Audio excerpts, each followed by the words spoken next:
Perkenalkan, nama saya Vega Francisca dari Prodi S1 Keperawatan dengan NIM 1733055. Nah, di sini saya akan menjelaskan tentang pengertian hemotoraks. Nah, hemotoraks itu adalah akumulasi darah yang terdapat di rongga pleura yang dapat diakibatkan oleh trauma penetrasi ataupun trauma tumpul. Nah, biasanya hemotoraks diikuti juga oleh pneumotoraks, trauma pendarahan. Ini disebabkan oleh karena adanya laserasi pada intrakosta, vena, arteri, mamae, intravena ataupun kerusakan paru yang terjadi secara langsung.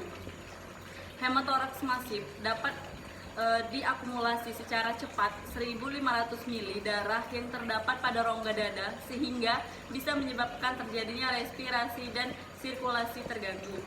Hemotoraks dapat terjadi juga pada pasien yang mengalami trauma dada. Hemotoraks dapat dikatakan parah jika darah yang terdapat di rongga dada sebanyak 1.400 sampai 2.500 dapat mengancam jiwa.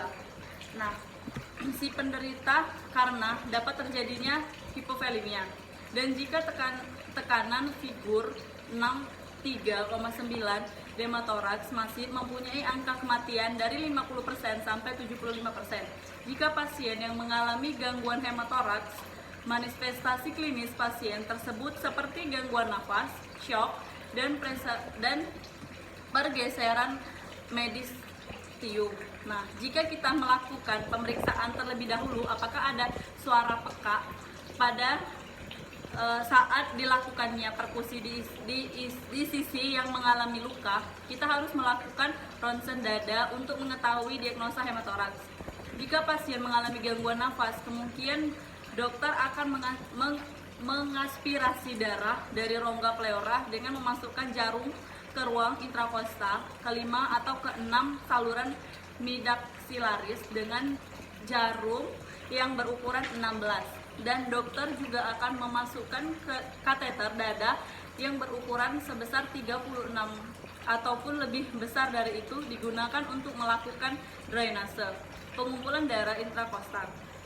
Drainase pertama sebesar 500 sampai 1000 ml itu dianggap sedang. Jika nilai drainase awal kurang dari 1000 ml, maka tidak perlu melakukan terapi tambahan, dan jika drainase awal lebih dari 1500 ml atau bahkan mencapai 200 ml, maka pasien tersebut membutuhkan torakotomi eksploratif dengan menggunakan FATS untuk memperbaiki lokasi pendarahan aktif. Nah, tanda dan gejala dari hemotoraks itu, yang pertama ada dyspnea atau tachypnea, kedua ada nyeri pada saat inspirasi, ketiga ada pergerakan dinding dada tidak simetris, dan keempat tanda klinis shock hipovolemi, kelima ada penurunan suara nafas sisi yang mengalami laterasi, yang keenam pada saat diperkusi suara dalnase pada sisi yang mengalami gangguan.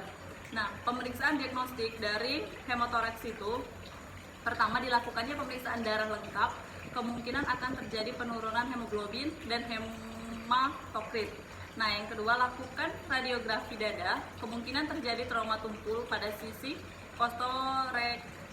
costochlemicus pada posisi yang tegak. Nah, intervensi dari hemotoraks itu yang pertama, dukungan airway breathing, dilakukan pemberian oksigen tambahan. Perbaiki volume darah dan sirkulasi dengan kristaloid. Bantu penempatan tubuh dada. Nah, tubuh yang berukuran sebesar 37 sampai 38 French dilakukan pemasangan pada ICS 4 atau ICS 5 pada linea mislaris. Nah, hubungkan tube dengan suction, terus juga drainase lebih rendah dari dada untuk membantu aliran drainase.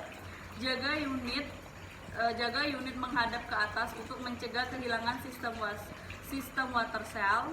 Kaji dan lakukan dokumentasi fluktuasi drainase yang sedang termasuk output. Kelima, pertimbangkan transfusi. Selanjutnya, jika drainase awal lebih dari 1.500 ml ataupun drainase awal 1.000 ml yang diberikan hanya 200 ml drainase tiap 2 jam sampai dengan 4 jam. Lalu siapkan pembedahan darurat. Nah, penanganan dari hemotoraks itu yang saya ketahui, penjelasan tentang penanganan luka yang besar pipa dada pada saat evaluasi yang besar dari dada lebih besar dari dada sehingga jumlah darah yang keluar harus besar 10-20% pada pasien. Nah, pneumotoraks memerlukan torakstomi untuk torakastomi tingkat 1 pendarahan dari 1500 sampai 2000 cc. Sedangkan untuk tingkat yang kedua terjadi pendarahan sebanyak 400 cc selama 2-3 jam. Dari yang ketiga hemotoraks yang bisa diatasi dengan melakukan operasi emphysema, yaitu suatu komplikasi yang terpenting pada hemotoraks. Jumlah pendarahan yaitu 4-10%. Adapun faktor resikonya adalah shock dan pleural kontaminasi. Pada fase pertama diperlukannya pasangan pipa panjang untuk mencegah pneumonia. Dan jika terjadi pendarahan lebih dari 400 cc, maka hemotoraks bisa terjadi trauma apabila terjadinya prophylaktik torakotomi. Komplikasi dari emphysema, bagaimana cara efektifnya yang diberikan antibiotik dalam penanganan kasus tersebut untuk menghentikan terjadinya hemotoraks, maka lakukan fibrotoraks dan pengobatannya dengan dekortilasi. Nah, pengobatannya yang pertama hemotoraks yang kecil bisa dengan diobservasi. Hemotoraks yang bermakna drainase dengan torakastomi, pipa dihubungkan dengan suatu water cell dan penghisapan konstan kurang 20 cm air. Lalu paru harus diekspansi dan darah pun harus dikeluarkan. Drainase yang melalui pipa dada harusnya mencerminkan besarnya pendarahan. Kelima, restorasi volume darah dan cairan IV harus kita temukan dengan segera.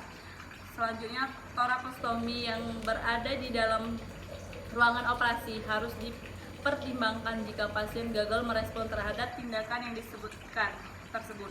Nah, sekian penjelasan dari saya. Terima kasih.